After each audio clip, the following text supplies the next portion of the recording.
let's get down to the rest of our stories. And many of us grew up knowing our mother as the main person doing the cooking, washing, caring for the children, fetching water, taking care of sick family members, and many more. The father has always been known to be the provider of money and shelter, but that is said to be depriving women the needed time to invest in income-generating activities. That's the narrative ActionAid Ghana is seeking to change. In this new project titled Tackling Unpaid Care Work, ActionAid Ghana sees the situation as a human rights issue and wants government to do more in protecting those rights of women. In the studio for a better explanation is Margaret Breward.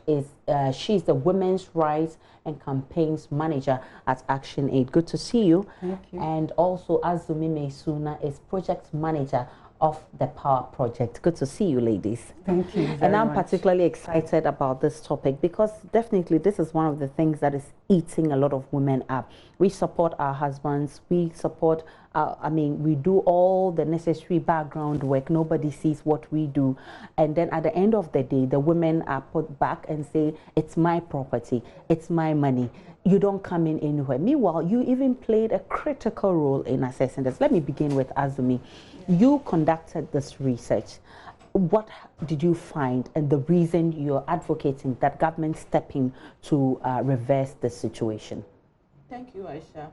First of all, let me say briefly some words about ActionAid. ActionAid is a global movement and we want to fight injustice and promote gender equality around the world. We basically work more with women, youth, and children. For the research, I think unpaid care work is like an old thing, but now it has been packaged in a new shoes or new cloth, because for time immemorial, women has been responsible for household chores, and that is what ActionAid is seeking now, to change the narratives, change attitudes, and ensure that it is recognized and valued by homes, by societies, and policymakers. The research we have conducted over the years indicated that women spend more than 6 hours a day in cooking, collecting firewood, taking care of the elderly. And usually when you find out from family members, they consider it as a normal thing. Meanwhile, the burden, the drudgery involved in this is solely carried by the woman or young girls around the home. Secondly, you realize that because of the burden involved in this care work or care-related activities, most of them, they don't have time for other economic activities. They cannot participate in community decision-making. Even at the household level, they can't partake in simple decision-making between them and their spouses, as well as the ability to explore other empowerment opportunities like education and other things. And we also realize that it is one of the leading factors that disempower women, because whether be it agric, be it trading, be it politics, social work, you realize that when you don't have time, when you are time poor, or let's say time poverty, you cannot do all these activities. And this is usually engaged by more women. Okay. So I think for us in ActionAid, why we are doing this is to increase awareness globally, because it's a global movement and we have this in Ghana, is to increase awareness to ensure that people see unpaid care work as a right issue, as an issue that denies women of access to their quality time, as an issue that policymakers need to recognize and step up to support, to ensure that we redistribute it, to ensure that other people recognize the effect it has on women and girls, and to be able to partake in it, to ensure that women have ample time to engage in other opportunities. You've done this for quite some time now, and of course we've all championed the cause of women taking up certain positions in society. Why are we still here? You've done a lot of research in this area. Do you know why we're still having women going through this, not having the opportunity to explore their full potentials? Why are we still here? And I think Margaret can address that. Thank you very much. Before I come to your question on why we are still here, ActionAid, as a global movement, has joined other movements and organizations, and we are campaigning on what we call women's labor, decent work, and public services. And that will bring me to your question, why we are here. Okay. Women's labor, we are looking at both paid and unpaid. And our research, which Azumi talked about, is referring to the unpaid aspect. But there's even a direct link between unpaid care work and the ability of women to access paid work. If the child care services are not there, if there's no water at home, it will not free up the woman's time to even go into paid work. Women across the world have shown the desire to be part of paid work, but due to some of these barriers, they are unable to do so. Apart from that, as a result of unpaid care work, women do not even have time for leisure. And you can testify to the fact that even in Accra, on Saturdays, those who go for Keep Fit clubs, how many of them are women with young children who need a lot of care? The men are able to go because the burden of care is lesser on them. Then let me come to why are we still here? We are still here due to various factors. One of them is our social-cultural attitude, practices, and behaviors, where even though there are laws, we fail to use the law. And also because even in attempt to use some of these laws, women face challenges and barriers, and therefore they are not even able to use them.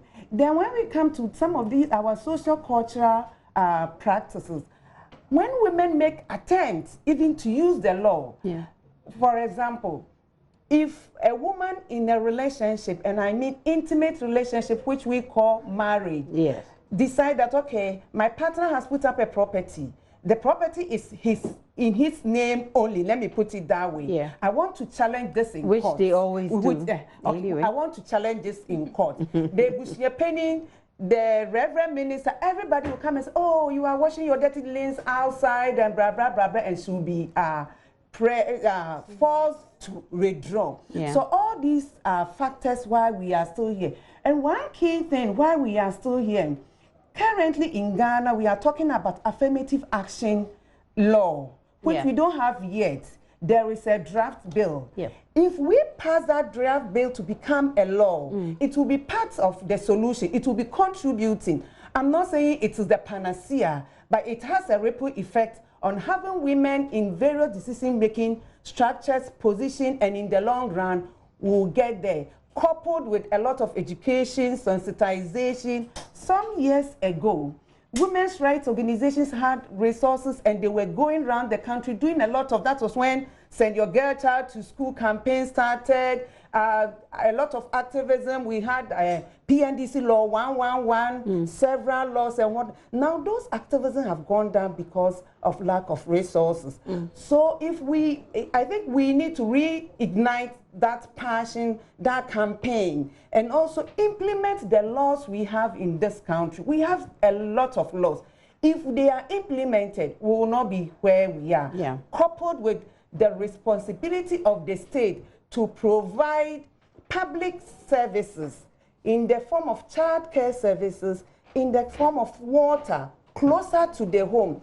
And the state also making policies and laws that seeks to redistribute the care work that we do to ensure that other countries are doing it. So why can't we do the it? man and the woman. Man and the woman, boys and girls, and not place the burden of care for the young, the old, or the elderly, and the youth on women alone, because it has ripple effect even on the girl child. That looks like a tough one, because you want to look at our social or our socio-cultural environment, and you look at the other countries we're talking about. We seem to have different cultures, so that could be a very tough situation. What are some of the obstacles that is actually hampering this from happening, like spreading the household chores? But I've seen some few men do that, but those are the people who have experienced different cultures. I mean, generally, you can't say that of a Ghanaian culture. I think culture is dynamic because it changes over time. Yeah, there are challenges because some people will see you like, you woman, and you are telling this. It means you can't even cook, you can't even do this. You sometimes if you ask for their assistance, you say you are controlling the man. You are controlling your husband, you can't even cook. That's why you are making all these requests.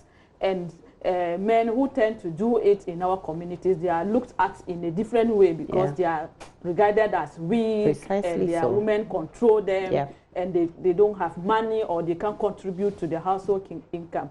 But I think we can move beyond that because others have done it, and we can move beyond that. Significantly, we've seen a lot of progress, even in the rural areas. And some people even ask, why are you able to make these changes?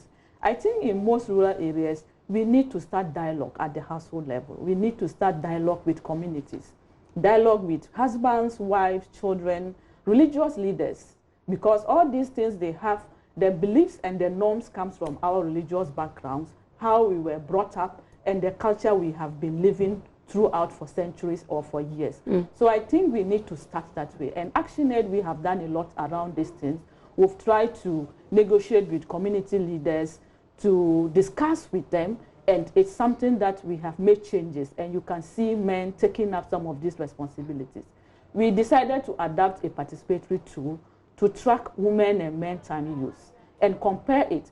It is not like a fight, because most people see gender to be like we are fighting between, but that is not the case. Yeah. It's about the welfare and well-being of the woman and the household at all. Exactly. So we look at it in that way, and using time that use diaries, we are able to track the time men and women spend in all these different categories of care work and paid work. So usually men will see it themselves that it is not ActionAid or the woman calling for this, but the reality is that my time use diary, I've spent 6 hours in childcare while you spend less than 8 minutes. So, and that is when the dialogue starts. Secondly, I think with local government, there is the need to dialogue. We've done a lot of engagements with them, and they've really seen the realities and the challenges on ground.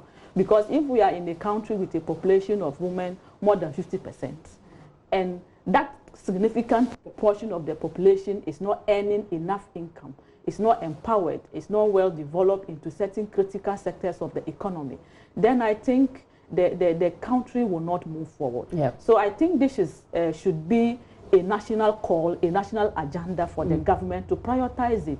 Because when you are time poor, or when you are having a lot of time challenge constraint, you will not be able to engage in significant economic aspect. Right. But the challenge is usually they see the economic as sort of industry related, sort of macroeconomic policy, and they ignore the social and the care aspect. Yeah.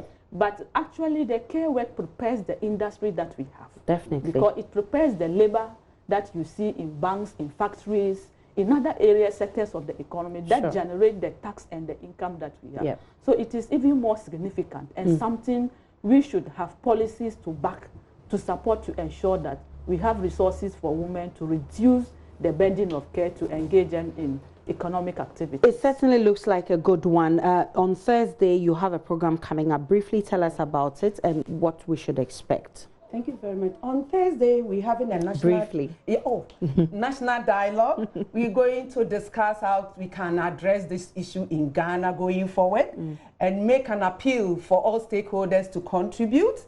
We say we are not contesting men. We want to work with men side by side to ensure the development of our nation. But the family unit is the bedrock of every nation, and therefore, at that family level, there's need to support women to reduce the burden so they can also progress. We are not also saying that every woman should work outside the home, but even where the woman makes a personal decision to work from the home, there must be some sort of public services to reduce the care burden on her, since the care burden also contributes to the larger macroeconomic progress of this country. Of the country. We wish you well in your program, and I hope this is not the last of the discussion we're having, because of course, and I like that she says we're not contesting the men, we're asking them to come on board so that we can empower the women. Margaret Breward is Women's Rights and Campaigns Manager at ActionAid, and Azumi Meisuna is Project Manager with the ActionAid Power Project. Thank you so much for passing by.